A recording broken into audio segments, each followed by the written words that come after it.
Hello, hello, and welcome to ohmTown Daily, Season 2, Episode 257 for September 14th, 2023. Tonight we're going to discuss the Compacto Moto Scooto. Artificial wombs are coming. The fear of being obsolete.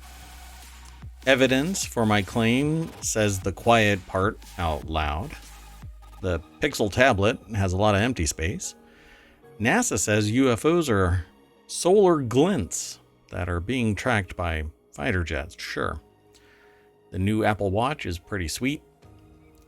Let's find replacements for Adobe, ironically named Unity, and Van Gogh actually sounds like an IKEA shelf. Let's get through all of these articles. I'm gonna make a speed run, I think. Let's get going.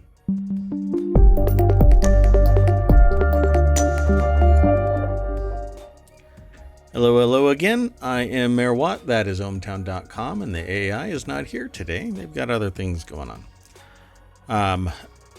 Already got all of the articles selected and set up. Let's get into it right away. The Compacto Moto Scooto.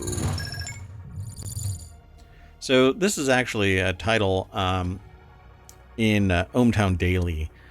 The tiny Honda Moto Compacto electric scooter can help you fix your carbon footprint. This is over in newsweek.com in a section called Better Planet. Jake Lingeman is the author, and I've seen this actually before. I'm a big fan of these little gadgets and electric anything. Let me throw this into the chat real quick. So if you are in the chat, you can actually follow this link. It'll go through ohmTown. All roads lead through ohmTown. And it'll take you over to newsweek.com. So it says here, in the early 1980s, hyper-efficient Hondas and Toyotas were outselling American cars by the handful. Gas was expensive and people were looking for inexpensive and efficient transportation. Honda came up with the tiny Moto Compo scooter, which was only sold for 2 years. Moto Compo's claim to fame was that it folded up to the size of a suitcase and could be paid for as an option on and stored in trunks of some subcompact Hondas of the era. So this is basically what it looked like. So everything old is new again. People are freaking out about gas prices. Well, the new the new Honda Moto Compacto will be sold at Honda and Acura dealerships, as well as at the Moto Compacto website. Cost $1,000. Far more expensive than the original, which was $332 as an option in the Honda City hatchback. The zero-emission scooter goes on sale in November.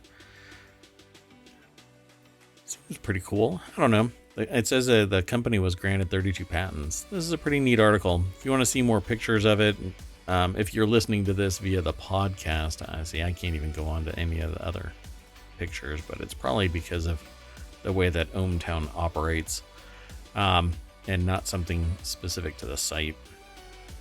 Anyway, we need a better planet because we're kind of jacking this one up. So let's go on to the next article. This is the artificial wombs are coming. Yep. Everybody get nervous. U.S. regulators. Oh, well, the title of this is actually Human Trials of Artificial Wombs Could Start Soon. Here's what you need to know. All of you who do not have a womb, you might be feeling a little nervous right now for equal consideration. Yeah.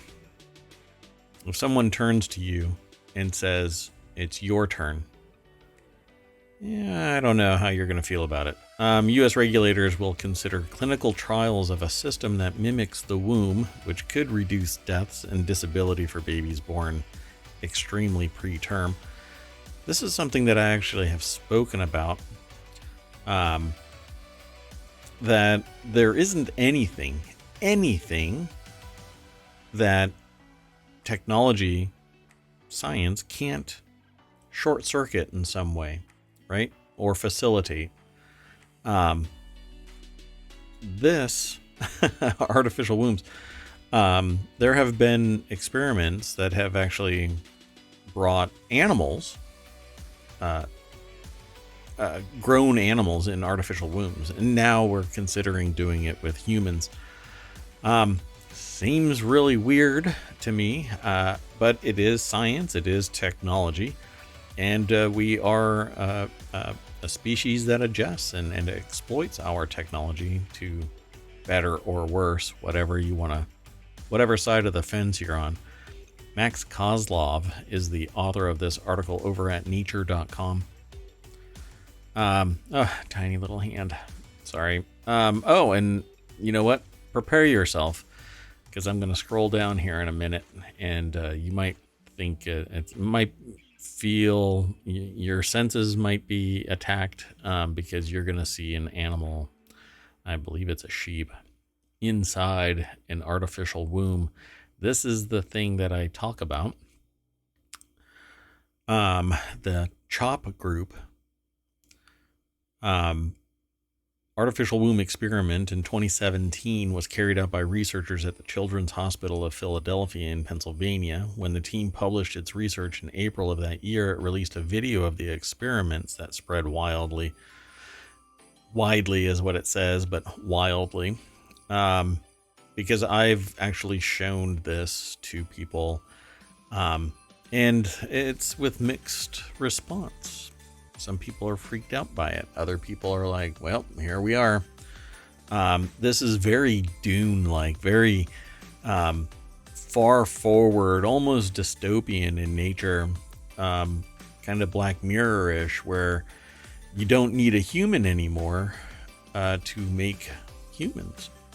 If this technology actually reaches fruition and is sophisticated enough to carry a human. So, without further ado, let me just scroll down. The CHOP group has made bold predictions about the technology potential. In another 2017 video describing the project, Alan Flake, a fetal surgeon at CHOP, who has been leading the effort, said if it's successful as we think it can be, ultimately the majority of pregnancies that are predicted at risk for extreme prematurity would be delivered early onto our system rather than being delivered prematurely onto a ventilator. And there you go. Yeah, according to the public data, preterm lambs have survived for up to 4 weeks in an artificial womb. Yeah. So the article goes into more detail about preterm births and mortality. Frankly, like I say this to many people, we tend to use our science and technology to short circuit nature. And there have been people who have said to me that this is actually doing us a disservice, because it isn't survival of the fittest anymore. It's basically survival of the most technology advanced, the most fiscally capable, because it isn't everybody who benefits from this type of technology. It's only the well-off and connected. So it says here, in a study of 2.5 million people in Sweden, for example, 78% of people born before 28 weeks of gestation had some sort of medical condition ranging from asthma to hypertension, or asthma and hypertension to cerebral palsy and epilepsy, and by the time they were adults. So for full-time births, that rate was 37%, so twice as much. Well, that's great and all, but this is disparate treatment. I just don't see the whole world having access to this. And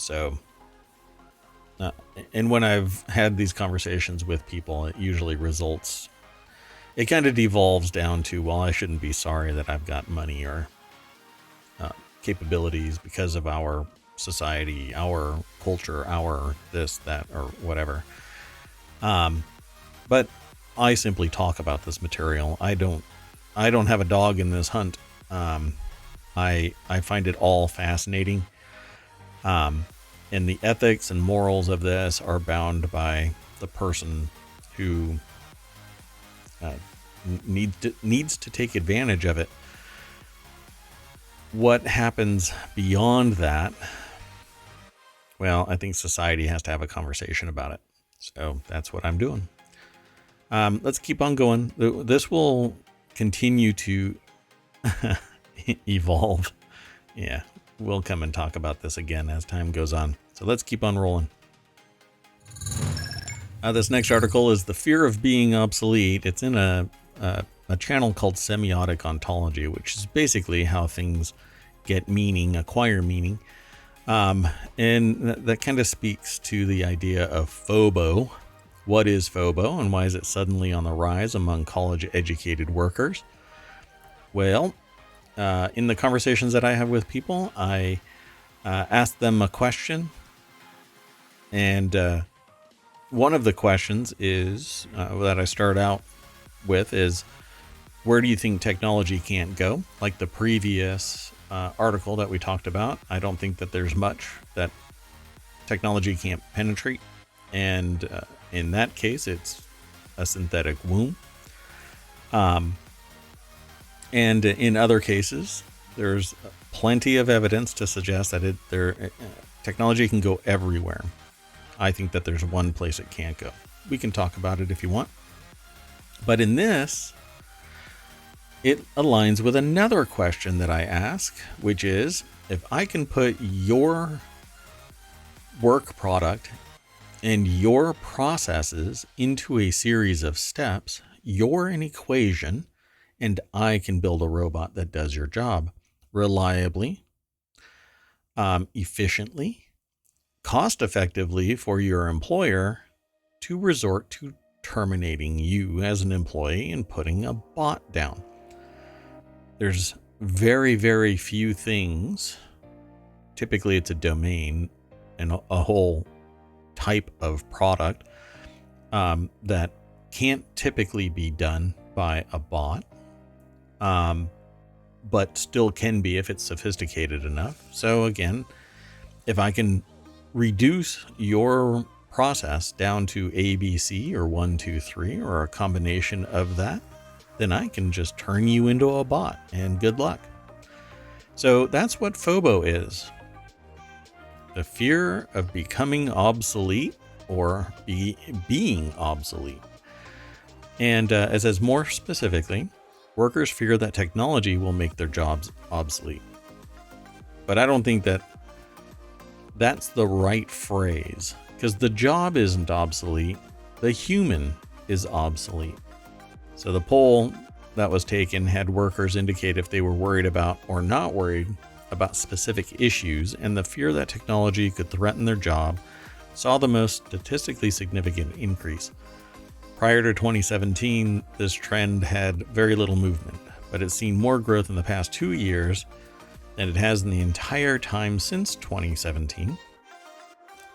The concern can be directly linked to huge developments in AI in the form of chatbots like ChatGPT. Well, I think that it should be expanded because AI is actually much more sophisticated than chatbots. So the link that I'm going to throw into chat goes through semiotic ontology, but it links to this site, which is analyzingtrends.com. And it asks the question, what is FOBO and why is it suddenly on the rise among college-educated workers? Well, it's probably because college-educated workers dump a ton of money into their education, and then because of the way that academia works, you get kind of pigeonholed beyond the initial 2 years. You start getting focused, just more and more until you're a pin pushing through the bubble of knowledge until it pops and you discover something new and you get your PhD. Well, that hyper focus means that if something were to happen to you, academically, if you're doing your PhD, or professionally, if you're out in the workforce, where your job is, you're relieved of your duties, you have to be completely retooled. 4 years worth of academic pursuit. you know, to get to the master's level. It's about after your 2 years as associate's degree, then you do bachelor's degree, then you do master's degree. So if you get your associates, beyond that, you start getting focused. Even your 2-year degree is slightly focused. You pick a major, you start the process, kind of focusing you in on a topic. Well, becoming obsolete means that something could come and take your job. Usually it's technology, or a business pivots in a different direction and you're out of your job. And if you cannot find another one of your job with your skills, you have to come back to academia and retool for an entirely new career. This is something that I talk to people about, and they are these people that I end up talking about their careers and their future are absolutely scared because they don't know anymore. They've been working in some field for 10 years and now technology has taken it away. And it's a whole new world in the last 10 years. Now think they're going to have to go through school again, retool 2 years, maybe, at least a year. And then they're back in the workplace, but they're starting all over again. Sure, they got a lot of wisdom, but that doesn't necessarily pay the bills. And the technology that has evolved from when they went to school, got the job, and are just doing it day to day, has advanced beyond. It's basically how we today look at our great grandparents and go, well, they have no idea how to work the VCR, right? We used to joke about that kind of thing. Well, now they don't know how to use social media, or they don't know how to use a computer, or they don't even know the concept of cloud computing. So that's what the fear of being obsolete or becoming obsolete is. And this link goes over to Fast Company, and Fast Company goes into greater detail about this. And it's actually back from 9/11. So, yeah, I think it's interesting that people are becoming obsolete, typically around technology, spooked by ChatGPT, because society still hasn't come to the conclusion that artificial intelligence is just garbage. It's spewing BS, smoke, and mirrors right up your hiney, and a lot of people are scooping it all up and throwing it onto paper and printing it out, sending it in to their professors or to their bosses, and then they're getting caught, and then they're getting fired, or they're losing their their bar. They're being disbarred because they provided erroneous information in legal filings or financial reports or all kinds of stuff. It's ridiculous. Nobody should be trusting anything from ChatGPT.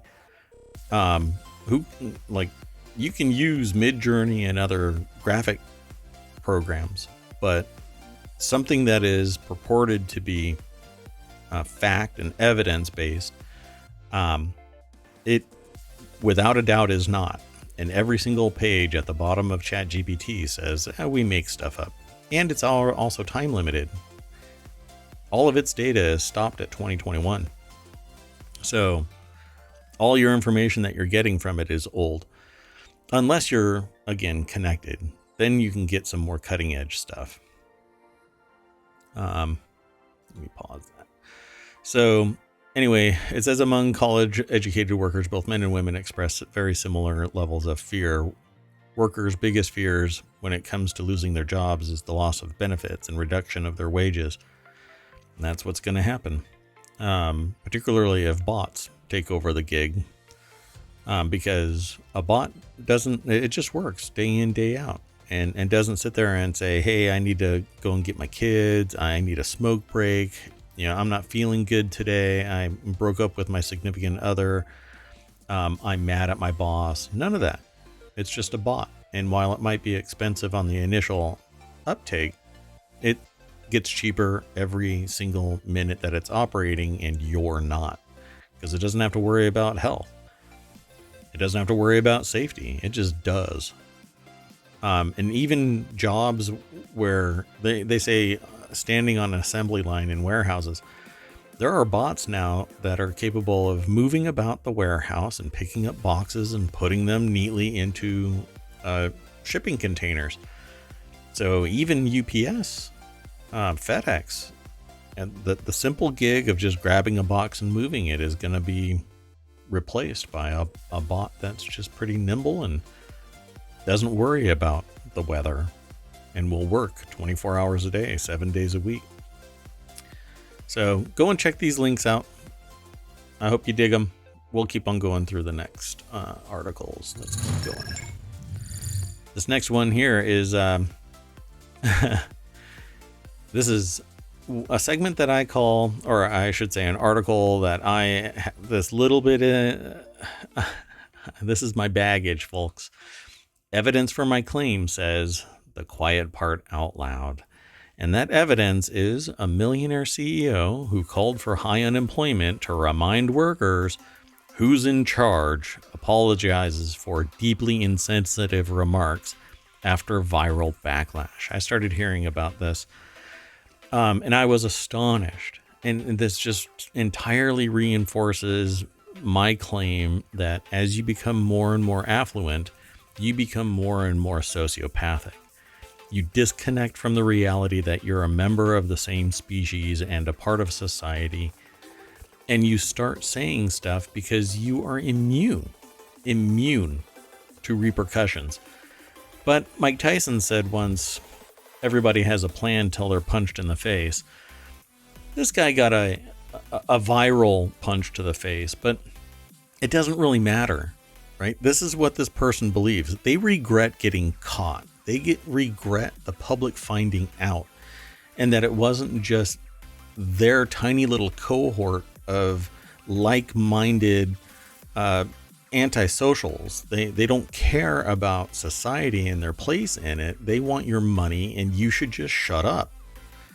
A millionaire CEO apologized for calling for higher unemployment to remind workers who's in charge. That's right, folks. You're not in charge. They are. Tim Gurner said Thursday his remarks calling for pain in the economy were deeply insensitive. No, you're an asshole.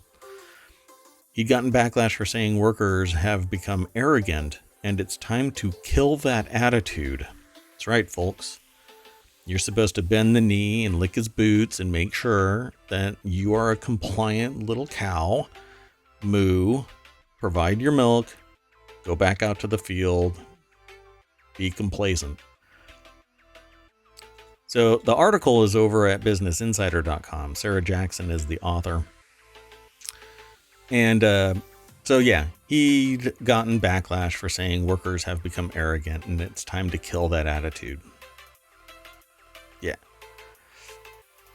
So CEO of Australian real estate company Gurner Group said in a LinkedIn post on Thursday that he was wrong to say that, yeah, out loud.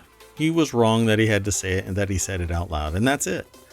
That's what he's worried about. The fact that people are pissed off at him. So, and then if you sit there and say, you know what, everybody, you should just bow out of doing any business with this dipshit and make it known that the people who are in charge are the people that are ultimately pay the money that are giving him the ability to be that sociopathic that he can go and say that other people who want money, benefits, be treated with respect, need to just shut up, right? That's what he said. You all just need to, go back to the mine and pound big rocks into little rocks. So at the AFR Property Summit this week, I made remarks about unemployment and productivity in Australia that I deeply regret and were wrong. No, he's trying to mitigate. He's doing damage control.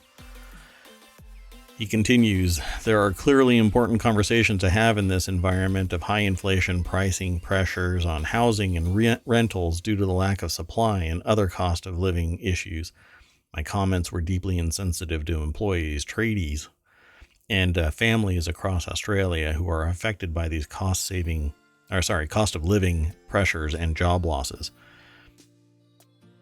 Also continues, I want to be clear, I do appreciate that when someone loses their job, it has a profound impact on them and their families, and I sincerely regret that my words did not convey empathy for those in that situation. Somebody is providing PR control for them. So, for me, I'm like, you know what? I think that everybody should just bow out of doing any business with this guy. He wants to find out that he's not the one in control of his future. Other people should make sure that he becomes intimately aware of it. Stop doing business with him. But I'm sure that he'll find some legal way to try and shit on somebody that actually wants him to learn the very lesson that he's sitting there trying to promote, because he already has his screw all of you. So I'll just say that I'm in a mood. Let's keep going. There's more at that article for you to read, so go and check it out. This next article is a tech one. It's in the Wanted channel. This one here is about the Pixel tablet, which is actually just a few spare parts in a half-empty body. I've seen the picture of this before I pulled the article out of ohmTown. It was aggregated from Ars Technica. Google and iFixit keep trucking along with their official parts store partnership. The latest device to get a parts selection is the Pixel tablet. Along with a whole bunch of repair guides and the usual lovingly detailed teardown photos, the Pixel tablet did not draw a whole lot of attention when it was introduced in June. So this also counts as the Pixel tablet teardown that apparently is out there. So I don't have many Android tablets. I do have one in a workroom right now that I hardly ever use. But the reason why I chose this is because first, this is really fascinating because of the size of the components getting smaller. And 15 years ago, I told someone who had asked me for investing advice. Hey, what would you invest in if you had some money? And I said, well, actually, it was probably longer than that. I'm starting to lose track of time. It's closer to 18 to 20 years ago now. So I told them to invest in companies that are continuing the process of micronizing electronics. And he said, well, that's all been done. Apple has basically reduced the component size as far as it's going to go. Well, no, we're down to 3 microns. And that's not even talking about the stuff that's in between, I mean, we're getting smaller and smaller. And back then, I think we were talking about 10 microns or 12 microns, something really loony compared to today's micronization. So Ron Amadeo over at Ars Technica put this article together. The deck statement says, why is this $500 tablet full of so much empty space? Well, it's because you can't reduce a big screen. I'm not saying this is a very large screen, but you can't make glass smaller. You can cut it, but then you don't have all of that real estate. So everything behind this, and if you look at some big screen TVs, the component is only like that big. The controller board is not much. There's all kinds of reinforcement and whatnot on the big glass. But the componentry is really small. And that's what this is all about. A smaller Pixel tablet is a Pixel phone. So they tear it down and they show you all of the componentry inside. You got a battery, you got some controller space, you've got other interfaces for external connectivity or memory. And these little pressure connectors and whatnot. But basically, look at all this space. I mean, this is bigger than a New York apartment. And it's all because all of these components are getting smaller and smaller and smaller. This looks like an M.2, but I think it's the main board for this whole device. Then there's little breakouts with cables connecting to it. So I think this is pretty amazing stuff. Now I want to go back and look at various companies, including Apple and others, to see what their price was, 18 years ago, and see, because I know how much money that person wanted to invest. I wonder if they would have followed my advice and actually found a few companies of that time, invested it, just how big it would be. So it says it's hard to know how tough a process a repair is going to be, since iFixit never gave the Pixel tablet a repairability score. It looks like breaking through the adhesive is a lot of the work, with iFixit recommending an anti-clamp screen pulling tool, a hair dryer, iFixit's eye opener heat pad, a suction cup, and a pick. They're emptying the whole toolbox to get this thing open, and that's because manufacturers are trying to get away from screws and whatnot, because it adds a little bit of bulk, and it becomes a stress point where those things can flex enough. They make creaking sounds. They penetrate into the electronics, not the electronics themselves, but the space that the electronics are in. They become an issue for weathering, like water might seep in there and cause a problem, humidity and whatnot. You want to keep it away from a battery, particularly things like salt water, because that will actually short it out. This water does in general, but salt water has a problem with lithium batteries apparently. But if everything is hermetically sealed, then it's a little bit more impervious to the elements, and it doesn't flex as much. It's one big mass. So that's why they get rid of all of the screws and they just glue everything together. So they kind of walk you through some of this stuff. But the reason why I even said anything was because this is just one little component right here. And then all of this grayish white, off-white color is all empty space. It's an amazing amount of empty space. They could probably make it even more efficient if they get more up-to-date components that reduce the size even more so.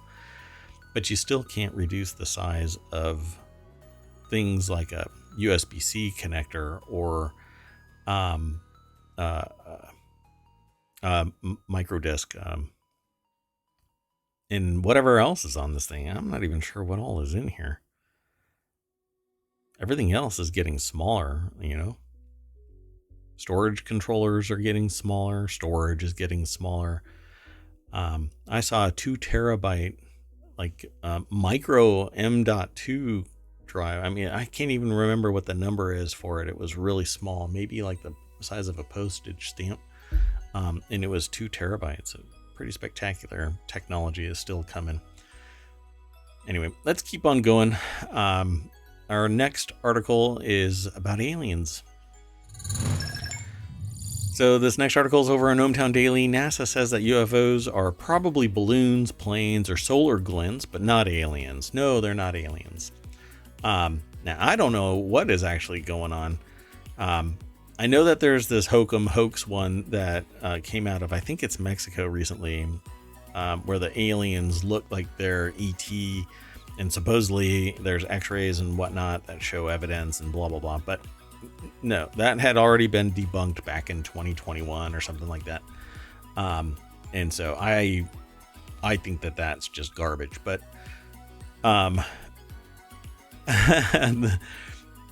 okay, balloons don't go, Mach 1. Planes do, but they don't stop on a dime and shoot up vertically, and they don't dip down into the water without there being wreckage, and solar glints aren't being tracked by fighter jets. So not sure what's going on here. NASA said it can't explain what UAP are, but it doesn't think that they're from off planet.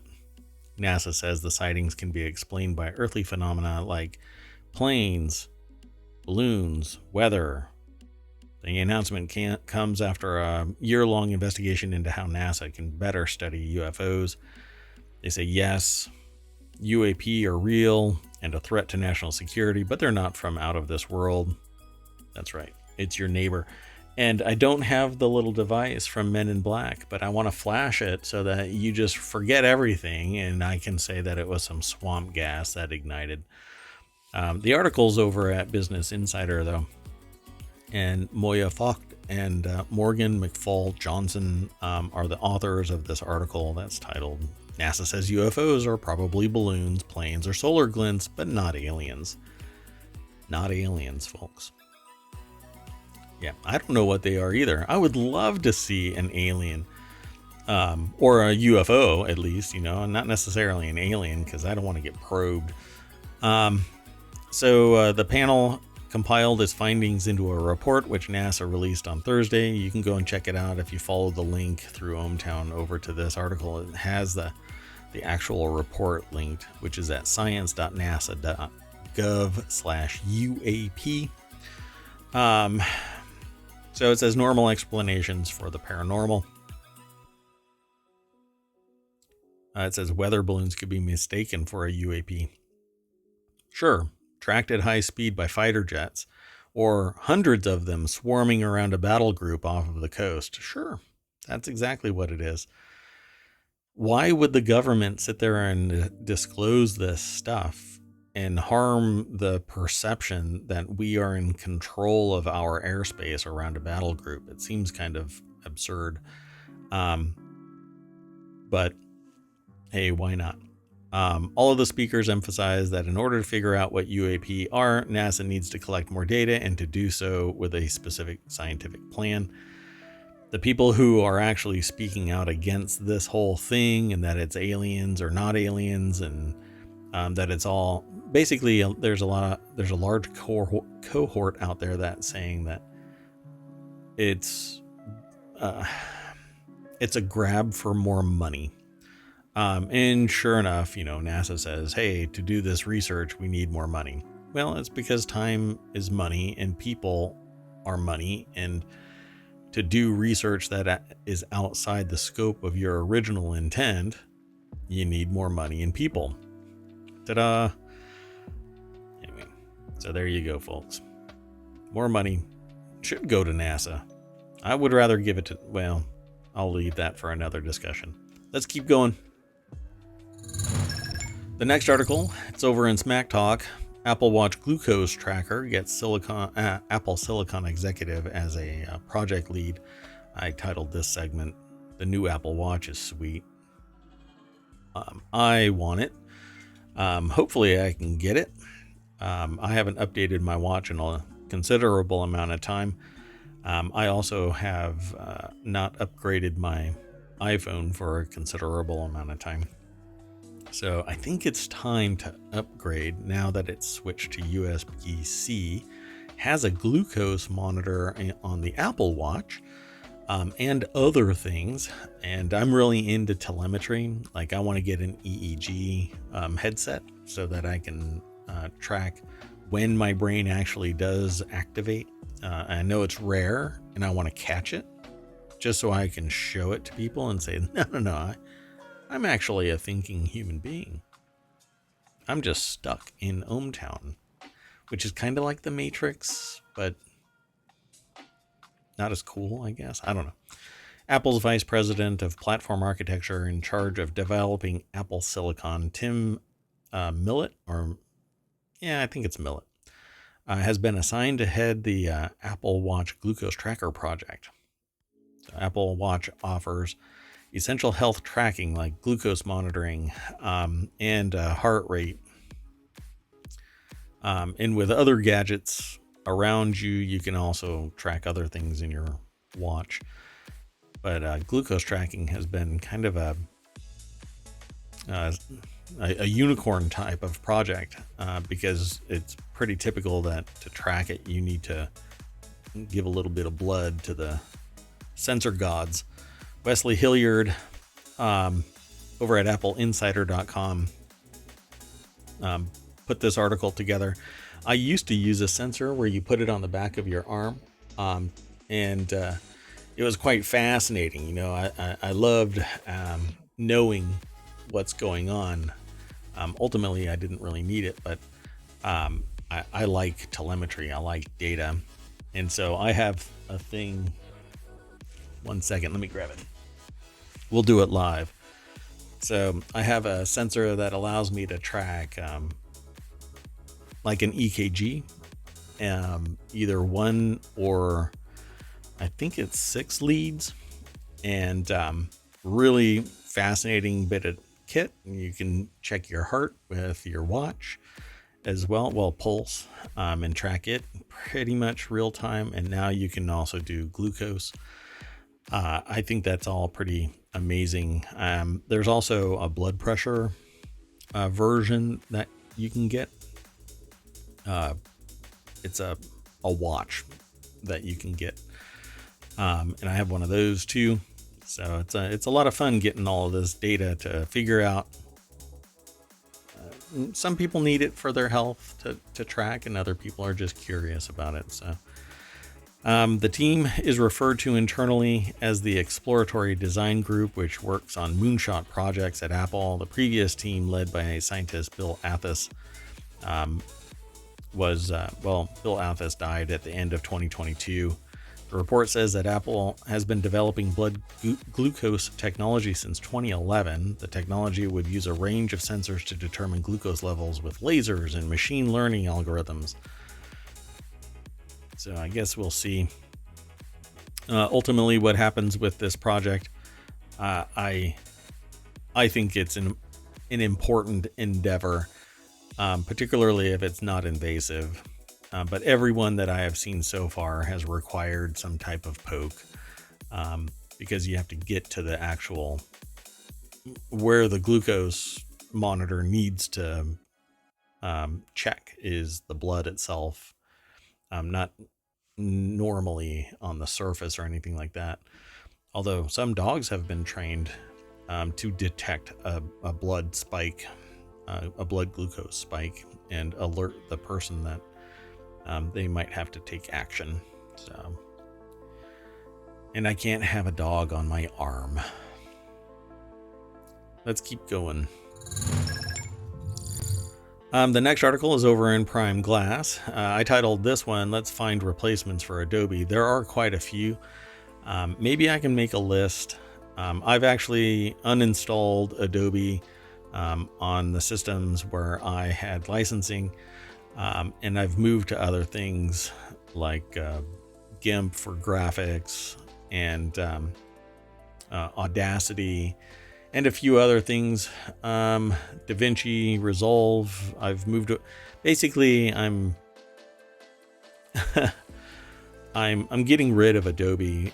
They charge a lot of money each month. Not everybody is using it constantly. If you find yourself making more money using Adobe products than just kind of letting it idle, I typically don't use it for much. So I will pay, the fee for something like DaVinci or Audacity or GIMP to support it and move on. But I think I'm done with Adobe.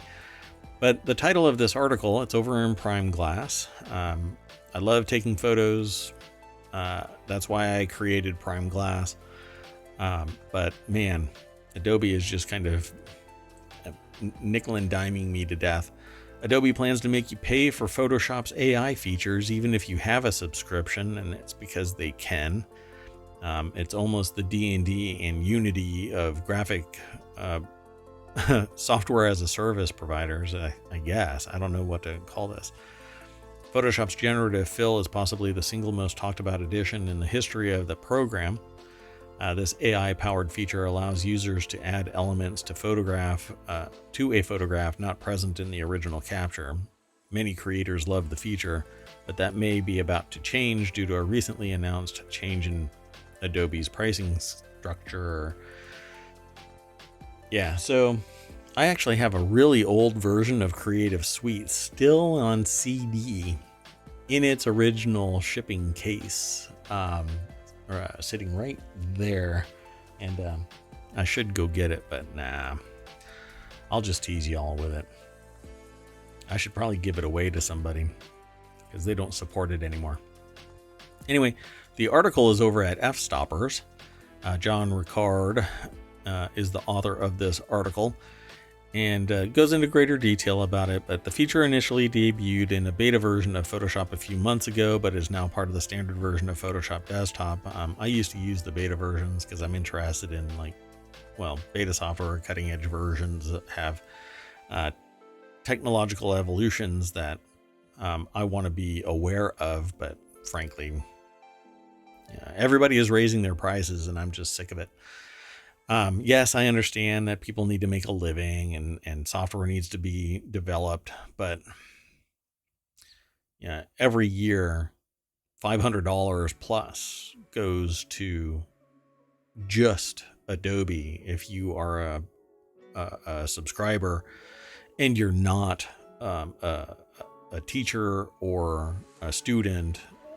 You're paying full boat, and it's really expensive unless you find it of value, and I just stopped finding it of value. So I mean, it's a really neat feature, but I think what they're going to end up doing, and we're going to end up talking about just this next article is going to be talking about something similar. They're changing the game, right? You're no longer paying for the service to continue to evolve. You're paying for the service to find a way to nickel and dime a little bit more money out of you.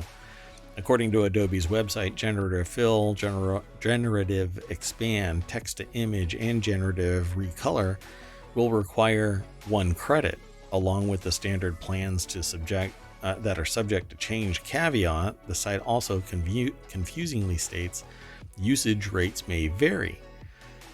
So instead of charging you actual cash, they charge you credits, which blur the line of your understanding of what the actual cost is. So users who license all Creative Cloud apps will have 1,000 free credits each month, while single app users will have 500 credits per month. Credits will not roll over from month to month, so you pay for it, but you don't actually get to keep it. Additional credits will be available for $5 per month for 100 credits. And Adobe says that the tool will still work after exhausting credits, but that the tool will run slower. How slow remains to be seen, according to the article. There's more over here at this article, so I would suggest following this link and reading more, but the basics of the article is what we just talked about. So let's go on to what might be the D&D pivot of game development. So this next article, it says, ironically, the segment is ironically named Unity. It's in the ohmTown Daily channel over on ohmTown.com. The title of the article is Unity Unites the Indie Game Industry Against Its New Pricing Model, which retroactively, apparently, changes the pricing structure for those who are developing using Unity. So right out of the gate, I say, well, I guess Unity's about to get sued into the ground. So Unity unites the indie game industry against its new pricing model. This is over at The Verge. Ash Parrish is the author. And in a nutshell, depending on how much money you make, you have to pay a fee to Unity. This is pretty standard practice. But now they're saying that for every install of the Unity engine, which is just a portion of it that gets included with the software that is developed using Unity, the developer will now have to pay 20 cents every time it gets installed and run. And so this can be, it's going to be an ongoing burden by software developers. So a bunch of software developers are already speaking out against it, and I think that Unity is just a dumbass. They're pulling basically a D&D. They're changing the very nature of the agreement. But like I said earlier today in another chat, this is all greed. It's all about making money. When you've already saturated the market, right? You're up against a wall. You're not getting a lot of new developers that are making, millions of dollars and thus having to pay you, thousands upon thousands every year or month or whatever. No, you're now looking at the bottom line going, well, I want to make my stock higher. I want my bottom line to be bigger so that I get a bonus and the executive suite gets more money and the stockholders make more money. That's not what this is about. Or I should say that's what this is about. And it's not about at the same time, because what it's really about is, at least from my perspective, is they didn't do this at the beginning of their existence. They did it with this new pricing structure. They did it after there is a massive install base, and they're saying that this is retroactively being enforced. This is going to be retroactively enforced, which means all of the installs are going to start activating on this new price point. And somehow Unity knows when something launches from my computer. And now I understand how the internet works. Believe me, I understand how the internet works. I understand that it can send out a beacon, a little ping that says this software ran. But man, fire up your firewalls and start blocking ports that send it off to Unity. Or when you run the game, just shut down your firewall, run the game and look to see where it's sending telemetry, and then block the hell out of it. Because there's no way that I want, in particular, Unity at this point, knowing when I run a damn game. And I don't want to sit there and have developers get dinged again and again every time I uninstall a game. Because that's what apparently are the claims, that it's 20 cents per launch. Like the initial launch, when it fires up, it sends telemetry and says ding or cha-ching, 20 cents. And is an ongoing thing. This is in perpetuity, historically and in the future.